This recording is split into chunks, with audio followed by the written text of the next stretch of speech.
24 saacadood ee la soo dhaafay habeennimadii xalay waxay ahaayeen kuwa u casuuman qaar kamid ah dhiirigeliyayaasha ku nool magaaladani Boorame ee xarunta gobolka Awdal kuwaasi oo kala tababare Axmed Miisaan Khayrdoon Waabari iyo tababare Mubaarak Jaamac Bahdoon isla markaasina munaasabad hanaankeega dhicitaan si qurxoon loo soo agaasimay oo ay soo abaabuleen saraakiisha sharsare ee ururka dhiirigelinta dhalinyarada Soomaaliyeed ee loo soo gaabsado ESO isla markaasina ay ku soo bandhigeen xarunta Job Center ee magaaladani Boorame ee xarunta gobolka Awdal madashani ayaa waxay ahayd madal gabi ahaanba kulmisay dhalinyarada ayaro iskugu jirta qoraayo hal abuuro dhiirigeliyayaal abwaano iyo dhalinyaro ka kala socda ururada ugu tunka waaweyn ee magaaladani Boorame xarunta gobolka Awdal ka soo jeeda ugu horeyn munaasabadani waxay bafulay isla markaasina daaha hadalada ka qaaday qoraa Axmed Iskay oo kamid ah mas'uuliyiinta Job Center waxa uu ka warbixiyay sida ay u shaqeeyaan isla markaasina waxa uu sheegay inay soo dhaweynayaan ciid kasta oo jecel inay wax ku soo kordhiso dhalinyarada hiigsiga iyo didiilada nolosha kale Axmed Iskay oo hadalkiisa si wataaya waxa uu ku dhiirigeliyay dhalinyarada madashii xalay soo xaadirtay inay badiyaan noqdaan kuwa wax akhrista waxana hadaladiisa kamid ahaa sidan qof kasto kamid ah hadaad urur tahay hadaad shaqaystahay anagu waan ku soo dhaweynaynaa madashana waqtiga waad soo sheegno wixii suuragal ah faa'iido waa dadka kula wadaagi doonta intaasi waa inta waxaan kelmad qurun baan ku darsanay anigu ka Axmed ahaan maadaama caawa dhalinyaro la dhiirigelinayo aniga laftigayga wali dhalinyaraan ahay kelmadda quranidan odhanaya anu ka Axmed ahaan waxay tahay inaad wax akhridaan oo wax akhriya keliyaad kale waxa iyaguna hadalada ka daba qaatay gudoomiyaha dhalinyarada dhiirigelinta Soomaaliyeed ee ESO iyo qaar kamid ah xubnihii kala soo qayb galay ururadii isla madashani soo xaadiray iyo qaar kamid ah marti sharafta lagu soo maamushay madashani iyada gabi ahaantoodba uga mahadnaqay tababarayaashani da'da yar leh isla markaasina waqtigooda u soo huray iyo dhalinyaradani soo xaadirtay waxayna sheegeen inay madashani ka duwan tahay madalihii hore soo qaban jireen waxana hadaladoodii kamid ahaa sidan dhalinyarada gobolka Awdal ESO magiisa waxa la yiraahdaa ESO Encouragement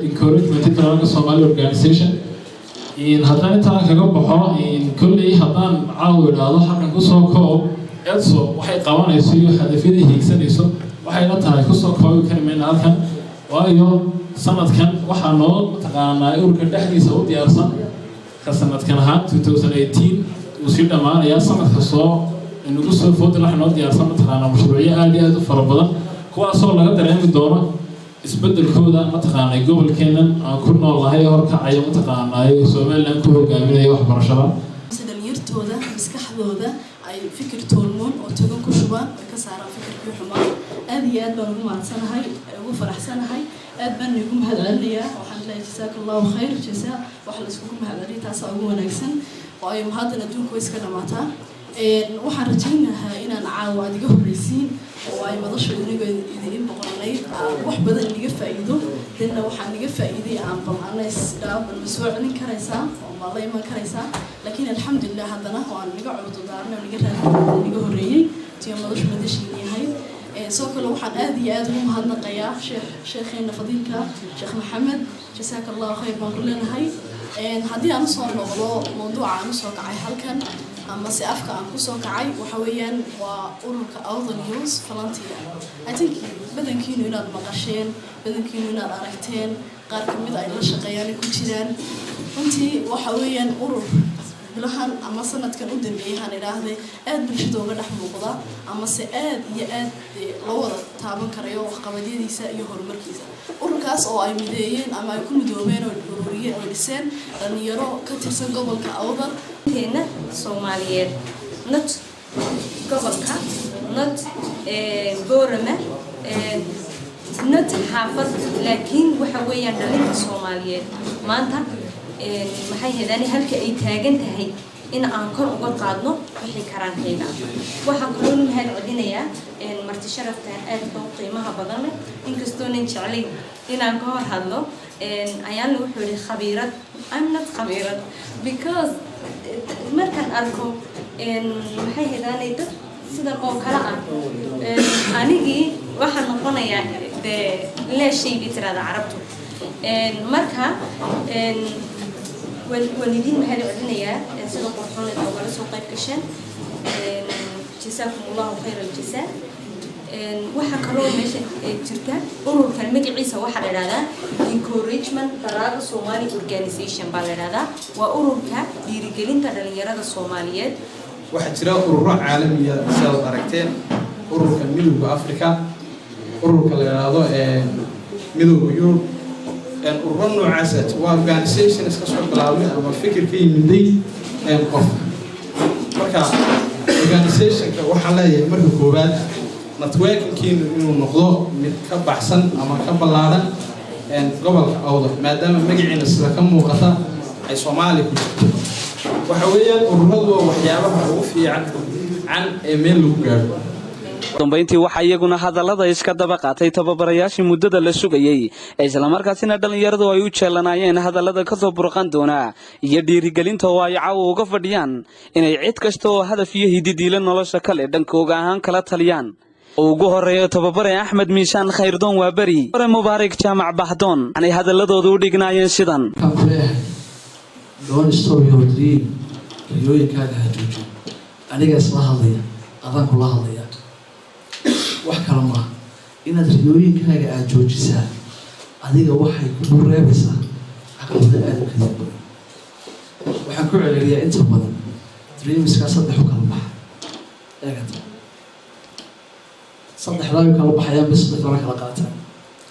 qolooyinba habeenkii riyada intay la seexdaan qorshoodu waxa uu yahay inay yagleelaan ay qurxiyaan ay qaabeeyaan guryaha markay dhisaan qurxiyaan qaabeeyaan soo ayba la seexdeen la soo toosay okay markay soo toosaan waagu u bariyo ayaa caqabad ka warmaysa waxa gudihiisa ka dhaxalaya wax loo yaqaano inner voice waa codkaasi laba u kala baxa negative iyo positive wuxuu ku leeyahay Axmed Miisaan waxa ma qaban kartid everything is difficult shay kasta oo wax markaas dadkii istaagaysa joogsanaysa ka labaad si negative u laadaya waxa waad qaban kartaa shaqada waad u dhaqaaqi kartaa dadaalkaaga leedahay labada marxaladood ku dhex sugantahay way la soo tooseen waxay gudagelayaan inay ku dhaqaaqaan riyooyinkooda inay hirgeliyaan diyaar faylar ugu faylar farayka qaadaya isaga uguna talagalay dhalinyarada bahwadaagta dhalinyarada hamiga leh dhalinyarada hiigsiga leh dhalinyarada hanka leh dhalinyarada yoolka iyo yidiilada leh dhalinyarada moogtahay balaanka iyo qorshaha iyo moogtahay hamiyada maskaxdooda ka guuxayaan dhalinyarada doonaysa inay guuleystaan dhalinyarada rabta inay wax noqdaan dhalinyarada rabta inay moogtahay muxuu ahaa ka dhabeeyaan riyooyinkii hamiyadii hiigsigii yoolkii iyo idoolinka ay lahaan jireen ama ay leeyihiin dhalinyaro raba inay moogtahay ka tallaabaan